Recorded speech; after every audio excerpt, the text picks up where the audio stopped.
ಭೀಮನ್ಗೆ craze, ಭೀಮನ್ ಜೊತೆಗೆ ಎಲ್ಲ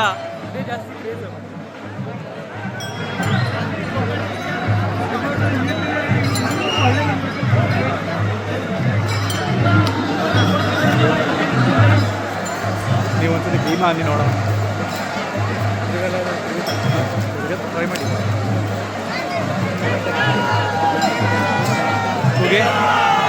ಭೀಮಾ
ಅರ್ಧ ಇಟ್ಟಿದ್ದೆ, ಸ್ವಲ್ಪ ಮೇಲೆ ಎತ್ತು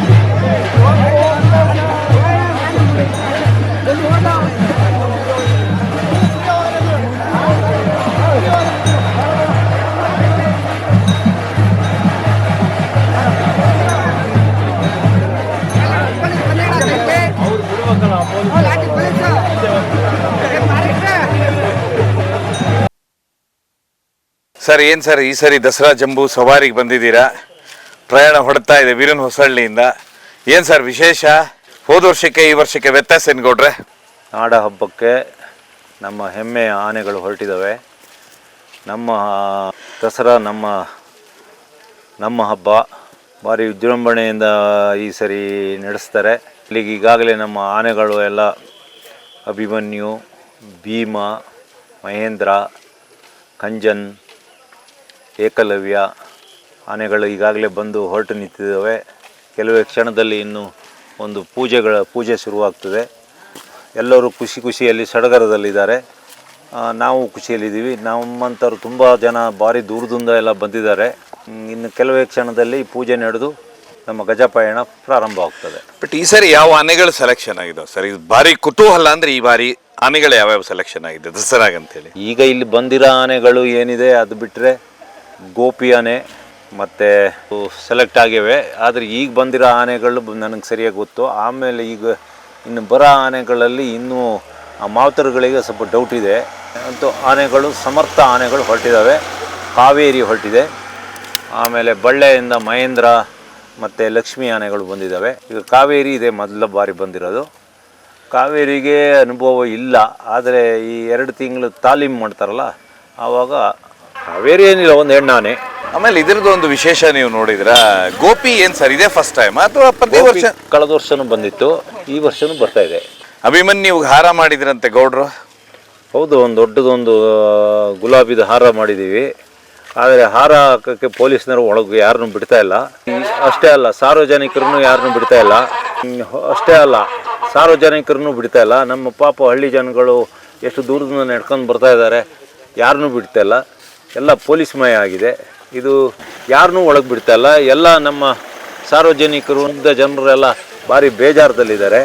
ಕಳೆದ ವರ್ಷ ಏನಿತ್ತು ಸರ್? ಈ ವರ್ಷ ಎಲ್ಲ ಮುಕ್ತವಾಗಿತ್ತು. ನಮ್ಮ ಹಳ್ಳಿ ಜನ ಇಲ್ಲಿ ಲೋಕಲ್, ನಾನು ಒಬ್ಬ ಹಳ್ಳಿಯಿಂದಲೇ ಬಂದಿರೋನು. ನಾನು ಇಲ್ಲಿಂದ ಸುಮಾರು ಒಂದು 100-150 ಕಿಲೋಮೀಟ್ರ್ ಒಂದು ಕುಗ್ರಾಮ ಹಳ್ಳಿಯಿಂದ ಬಂದಿರೋನು ನಾನು. ಇಲ್ಲೂ ಅಷ್ಟೇ ನಮ್ಮ ಪಾಪದ ಈ ಮುಗ್ಧ ಜನರೆಲ್ಲ ಬಂದರೆ ನೋಡಿ. ಈಗ ಅಲ್ಲಿ ಫಾರಿನರ್ಸ್ ಮಹಿಳೆಯರು ಬಂದರೆ, ಇಲ್ಲಿ ಲೋಕಲ್ ಮಹಿಳೆಯರನ್ನು ಯಾರನ್ನೂ ಬಿಡ್ತಾ ಇಲ್ಲ. ಏನೋ ಮಾಡೋಕ್ಕೆ ಹೋಗಿದ್ದಾರೆ ಸಚಿವರುಗಳು. ಈ ದೇಶದಲ್ಲಿ ಎಷ್ಟು ರಾಜ್ಯ ಇದ್ದಾವೆ, ಅಷ್ಟು ರಾಜ್ಯದಲ್ಲಿ ಎಷ್ಟು ಜನ ಸಚಿವರುಗಳಿಲ್ಲ. ಅದೇನು ಈ ವರ್ಷನೇ ಇಲ್ಲದ್ದೆಲ್ಲ ಮಾಡ್ತಾ ಇದ್ದಾರೆ. ಅದು ಇಲ್ಲಿ ಎಲ್ಲ ಜನಗಳಿಗೆಲ್ಲ ಬೇಜಾರಾಗಿದೆ. ಇಲ್ಲಿ ಸ್ಥಳೀಯ ಎಮ್ ಎಲ್ ಎ ಇನ್ನೂ ಬಂದಿಲ್ಲ. ಅವರಾರು ಬಂದು ಅವರು ಸ್ಥಳೀಯ ವೋಟರ್ಸ್ಗಳೆಲ್ಲ ಇದ್ದಾರೆ ಇಲ್ಲಿ. ಅವರಿಗಾಗಲಿ ಹಗಲು ರಾತ್ರಿ ದುಡ್ದವರಿದ್ದಾರೆ. ಅವ್ರುಗಳನ್ನಾರ ಬಿಡಿಸ್ಬೋದು, ಅದೂ ಇಲ್ಲ ಸರ್. ಈ ಸರಿ ಅಭಿಮನ್ಯುನ ನೋಡಿದ್ರ ನೀವೇನಾದರೂ? ನಾನು ನಿನ್ನೆಯಿಂದ ಅಭಿಮನ್ಯು ಜೊತೆನೇ ಇದ್ದೀನಿ. ಈಗಲೂ ಹೋಗಿ ಅಭಿಮನ್ಯು ಮಾತಾಡಿಸಿದೆ. ಅಭಿಮನ್ಯು ನಾನು ನಿನ್ನೆ ಮತ್ತಿಗೋಡಿಗೆ ಹೋದಾಗ ಅಭಿಮನ್ಯು ಕೂಡ ಒಂದ್ಸತಿ ನನ್ನ ಕಡೆ ನೋಡಿ ಸೊಂಡ್ಲೆಲ್ಲ ಎತ್ತಿದ. ನನಗೆ ಖುಷಿ ಆಯಿತು. ಯಾಕೆಂದರೆ ಈ ಕಾಲದಲ್ಲಿ ನಾವು ಏನೇ ಉಪಕಾರ ಮಾಡಿದ್ರು ಮನುಷ್ಯರೇ ನೆನಪಿಡಲ್ಲ.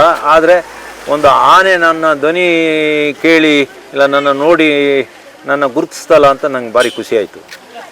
ಈಗಲೂ ಕಟ್ಟುಮಸ್ತಾಗಿದ್ದಾನೆ ಅಭಿಮನ್ಯು. ಇನ್ನೂ ಬೇಕಾದ್ರೆ 5 ವರ್ಷ ಅಂಬಾರಿ ಹೊರ ಅಷ್ಟು ತಾಕತ್ತು, ಧೈರ್ಯ ಎಲ್ಲವೂ ಉಂಟು ಅಭಿಮನ್ಯು ಹತ್ರ.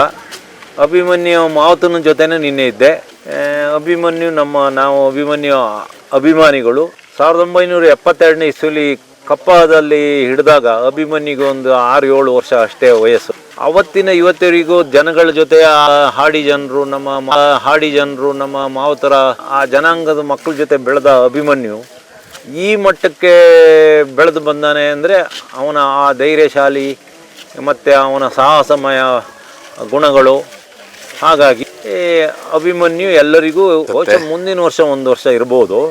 59 ಆಗಿಬಿಟ್ಟಿದೆ ಅಂತಾರೆ. 60 ಆಗಿದೆ. ಇನ್ನು 60ನೇ ವಯಸ್ಸು ಒಂದೈತಲ್ಲ, 60 ದಾಟಿರ್ತಾನೆ. ಆಮೇಲೆ 61 ಆಗೋದು. ಹಾಗಾಗಿ ಮುಂದಿನ ವರ್ಷ ಈ ಬಾರಿ ಅರಣ್ಯ ಇಲಾಖೆಯಲ್ಲಿ ದೊಡ್ಡ ಮಟ್ಟದಲ್ಲಿ ಚರ್ಚೆ ನಡೆದಿತ್ತು. ಬೇರೆ ಬೇರೆ ಆನೆಗಳನ್ನ ಸೆಲೆಕ್ಟ್ ಮಾಡಬೇಕು. ಧನಂಜಯನ ನೋಡ್ತಾ ಇದ್ರು ಒಂದು ಕಡೆ, ಇನ್ನೊಂದು ಕಡೆ ಮಹೇಂದ್ರನ ನೋಡ್ತಾ ಇದ್ರು ಅನ್ನುವಂಥದ್ದು ಬಹುದೊಡ್ಡ ಚರ್ಚೆ. ಹೌದು, ಈಗ ಪರ್ಯಾಯವಾಗಿ ಇಷ್ಟು ದೊಡ್ಡ ಹಬ್ಬ, ವಿಶ್ವವಿಖ್ಯಾತ ದಸರಾ, ಅದರಲ್ಲೂ ದಸರಾದಲ್ಲಿ ಮೇನ್ ಇರದೆ ಆಕರ್ಷಕವಾದ ಒಂದು ಅಂಬಾರಿ. ಆ ಅಂಬಾರಿ ಹೊರಬೇಕಾದ್ರೆ ಒಂದು ಸಮರ್ಥ ಆನೆ ಬೇಕು. ಹಾಗಾಗಿ ಅದಕ್ಕೆ ಸಮರ್ಥ ಕೆಲಸಕ್ಕೆ ಒಂದು ಸಮರ್ಥರೇ ಆಗಬೇಕಾದ್ರಿಂದ ಒಂದು ಸಮರ್ಥ ಆನೆ ವಯಸ್ಸು, ತಾಕತ್ತು, ಸಂಯಮ ಮತ್ತು ಚುರುಕು ಬುದ್ಧಿ ಅಂತಾರೇ ಆರಿಸ್ಬೇಕು. ಈಗ ತುಂಬ ಜನ ಇದ್ದಾರೆ ಕಾಂಪಿಟೇಷನಲ್ಲಿ. ಯಾರು ಸೆಲೆಕ್ಟ್ ಆಗ್ತಾರೆ ಅಂತ ಗೊತ್ತಿಲ್ಲ. ಆ ಲೆಕ್ಕಗಳನ್ನ ತಗೊಂಡ್ರೆ ಮಹೇಂದ್ರ ಮೊದಲ ಸ್ಥಾನದಲ್ಲಿದ್ದಾನೆ. ಅವನ ಜೊತೆನೇ ಪ್ರಶಾಂತ ಉಂಟು, ಪ್ರಶಾಂತ ಇದೆ, ಖಂಜನ್ ಇದ್ದಾರೆ. ಅವೆಲ್ಲಕ್ಕಿಂತ ನಮಗೆ ಸ್ವಲ್ಪ ಅರ್ಜುನನ್ನೇ ಹೋಲುವ ಏಕಲವ್ಯ ಇದ್ದಾನೆ. ಯಾರು ಸೆಲೆಕ್ಟ್ ಆಗ್ತಾರೆ ನೋಡ್ಬೇಕು. ನೀವು ಭೀಮಾ ಏನಂತೀರಾ? ಭೀಮಾ ನಮ್ಮ ಕ್ಯಾಂಪಲ್ಲೇ ಹುಟ್ಟಿರೋನು. ಭೀಮಾ ಮನುಷ್ಯರ ಜೊತೆ, ನಮ್ಮ ಹಾಡಿ ಜನ ಹುಡುಗರ ಜೊತೆ, ಮಾವತರ ಜೊತೆನೇ ಬೆಳೆದನು.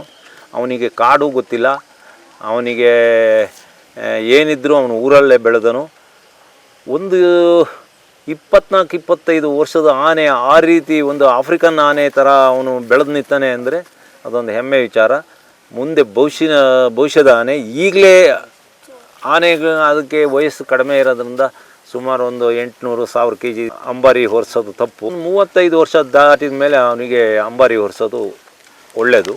ಏನು ಸರ್, ಹುಲಿ ಕಾರ್ಯಾಚರಣೆಯಲ್ಲಿ ಭೀಮಾ ನಂಬರ್ ಬಂದಿದ್ದಾನೆ. ಹುಲಿ ಕಾರ್ಯಾಚರಣೆಯಲ್ಲಿ ಭೀಮನ್ ಬಿಟ್ಟರೆ ಸದ್ಯಕ್ಕೆ ಯಾರೂ ಇಲ್ಲ. ಅವನು ಹುಲಿನ ಕೇರೆ ಮಾಡ.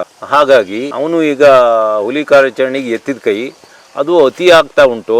ಸಿಕ್ಕಾಪಟ್ಟೆ ಬಳಸ್ಕೊಂತ ಇದ್ದಾರೆ ಹುಲಿ ಕಾರ್ಯಾಚರಣೆಗೆ. ಆನೆಗಳಿಗೆ ತುಂಬ ಅದರಲ್ಲೂ ಸ್ವಲ್ಪ ಕಷ್ಟ ಆಗ್ತಾಯಿದೆ. ಭೀಮಾ ಬಟ್ ಇದು ಕೊನೆಯದಾಗಿ ಸುಮಾರು ಇವತ್ತು ಈ ಬಾರಿ ಪ್ರಯತ್ನ ಪಟ್ರಂತೆ ತುಂಬ ಆನೆಗಳನ್ನು ಇದು ಮಾಡೋದು, ಅಂದರೆ ಅಂಬಾರಿಗೆ ಬೇರೆ ಬೇರೆ ಆನೆಯನ್ನು ಹುಡುಕ್ಬೇಕಂತ ಸುಮಾರು ಪ್ರಯತ್ನ ಪಟ್ರಂತೆ. ಒಂದು ಸುದ್ದಿ ಬಂತು, ಒಳಗಿನ ಮಾಹಿತಿ.